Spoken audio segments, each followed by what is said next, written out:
Bonjour à toutes et bonjour à tous. On va continuer les stratégies pour le perfectionniste et puis faire casser un peu le perfectionnisme. Donc en fait, la stratégie numéro 5, c'est utiliser l'aïkido avec les activités compensatoires. C'est-à-dire que souvent, un perfectionniste va trouver des activités, des places cachées pour compenser en fait. Donc il va trouver des trucs, des activités refuges comme les Netflix, les réseaux sociaux, la télévision. À la différence de publier un article, une vidéo ou un livre, qui va nous prendre le risque de se voir ou de recevoir une plainte. Donc on va avoir tendance à se mettre sur les réseaux sociaux, dire ah bah non, j'analyse comment ça marche, ou ah bah une petite série c'est sympa, c'est nana, ou la télé, etc. Voilà, on va essayer de trouver des places cachées et des activités compensatoires. Donc ça vraiment par contre, je vous l'ai bien dit, 90 minutes pendant 90 jours sur un objectif, c'est déjà vous arrivez à vous tenir 90 minutes en une semaine. On est donc sur 7 heures par semaine, normalement 3 mois, 4 mois, votre business il est monté.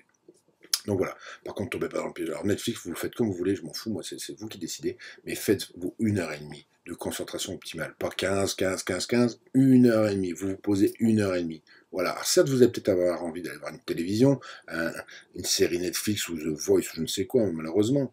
Mais non. Trouvez-vous 90 minutes de concentration le dimanche matin. Vous allez faire votre jogging après, etc. Vous prenez une matinée dans la semaine, le dimanche matin ou le dimanche après-midi, comme vous voulez. Le top du top, c'est le matin entre 7h démarrage à 7h à midi. Voilà. Entre 7h et midi, vous êtes au top. 7h et 11h. Voilà, entre 7h et 11h, vous êtes au top. Vous prenez votre heure et demie et vous allez voir. Vous allez faire des progrès énormes. Et surtout, vous ne vous laissez pas distraire. Vous laissez pas distraire. Aujourd'hui, on est distrait sans arrêt. Viens boire un coup. Tiens, les réseaux sociaux, les notifications. Stoppez, coupez vos notifications. Enlevez vos notifications sur votre téléphone. C'est une catastrophe, ces notifications. Enlevez les notifications sur votre ordinateur, vos emails. C'est pareil. Bon, bref, voilà, je vous ai donné un petit peu d'informations. J'aime pas le dire de la manière là, mais bon, voilà. Donc, voilà. Après, les activités compensatoires, hein, bah, je peux pas faire ça tant que j'ai pas fait ça. De toute façon, je peux pas mettre la photo tant que je n'ai pas acheté le meilleur appareil photo. De toute façon, je peux pas évoluer tant que je suis pas parfait dans mes photos. Vous appuyez sur le fait que si vous ne faites pas Y, eh ben vous pouvez pas vous atteindre de mauvais résultats à Z, ou vous deviendrez une mauvaise personne, ou il s'appuie là où on est tous sensibles, a besoin d'acceptation, etc. Je me dis que c'est facile d'écarter une noble obstacle. Je dis juste qu'il faut commencer avant de vous sentir prêt. Avant tout, avant de vous sentir prêt. Tous les experts ont été des débutants qui ont commencé avant d'être bons.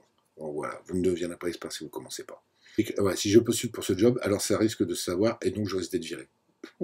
Si j'écris tous les jours, alors je devrais répondre aux gens qui m'écrivent, évidemment. Donc voilà, ça vraiment, vraiment. Non, je refuse de consulter le comparatif d'appareils photo. Alors, pour utiliser vos places cachées, vos objectifs nobles contre votre perfectionnisme, il y a des techniques. Non, je refuse de consulter le comparatif d'appareil photo. Voilà, je veux l'appareil photo, je ne vais pas commencer à regarder tous les comparatifs. Non, je ne vais pas regarder sur Internet si cette idée, ce plan, cette proposition de vacances est intéressant. Non, je veux le faire, je le fais. Que ce soit un noble obstacle ou une place cachée qui vous appelle, ne dites pas non. Dites plus tard, quand j'aurai terminé la tâche en cours. Non, je n'achèterai pas ce livre tant que je n'aurai pas terminé le livre X. Voilà, ce qui compte, c'est les petites actions régulières tous les jours. Souvenez-vous que quand vous êtes sous le feu du perfectionnisme, choisir la facilité n'est pas facile, mais cela fonctionne. Soyez simple, efficace, faites ce que vous êtes en train de faire. Et c'est dans ce cas, dans ce sens, que je vous dis que la volonté est un bonus, mais ne doit pas constituer votre réserve de carburant principale. Votre réserve principale, c'est de trouver des astuces, des techniques, des méthodes pour tricher et tromper le perfectionnisme avec des trucs faciles. Voilà. Après, une technique aussi, c'est de mesurer vos actions, mesurer vos progrès. Souvent, en fait, l'échec fait plus de bruit que le progrès. Et grâce à la mesure, vous êtes en mesure de contrer cet effet insidieux, en fait.